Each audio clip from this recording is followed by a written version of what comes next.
there are two kinds of tests, very briefly. You've probably heard of a PCR test, and you've probably heard about a rapid test.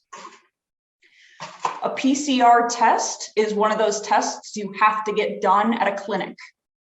When you go, they swab your nose or your throat, and they go and they test it, and they give you your results back a couple days later. Now, this test is excellent, like up in the high 90s of accuracy. So you get a positive result, you get a negative result, you take that to the bank. A PCR is a good test. The other kind of test there is a rapid test. You could get a rapid test done at a clinic, or you could get a rapid test done in your house. You get 2 rapid tests in a box. You can do them yourself. You get the instructions, you get all the chemicals, everything like that. Now, a rapid test can be done in 15 minutes. So if you need a test right now, a rapid test is your best bet. If you get a positive result from a rapid test, it is very, very accurate. If you get a negative test with a rapid test, but you feel kind of sick, go get a PCR. That is your best bet. So in terms of masks, the way you put on a mask when you have a surgical mask, you put it down on your ears and you adjust the nose piece across your nose. If it's too loose here on the sides, there's several things you can do.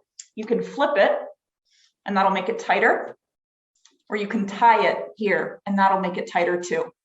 When you take off your surgical mask, remember that the front is gross because that's what's catching all the COVID. So don't touch the front of your mask. Never touch the front of your mask, or wash your hands afterwards. Mm-hmm. When you're done with your mask, throw them out and wash your hands afterwards. So that's for a surgical mask. If you have an N95, it's a similar thing. You're gonna take your N95. Mine, I need to crunch them a little bit so they bend correctly to fit to my face. So you put them on, you press on your nose piece. So you got a good seal. Put it around the back of your head. And you can do it around the back of your neck, or I do it across the top of my head. And it's about getting a good seal on the sides. Same thing for an N95. Remember that the front is gross and that you don't want to touch it. So you take your mask and you can leave it on a napkin, or because these are reusable, depending on the N95 that you have. Surgical masks are not typically reusable, so be careful about that too.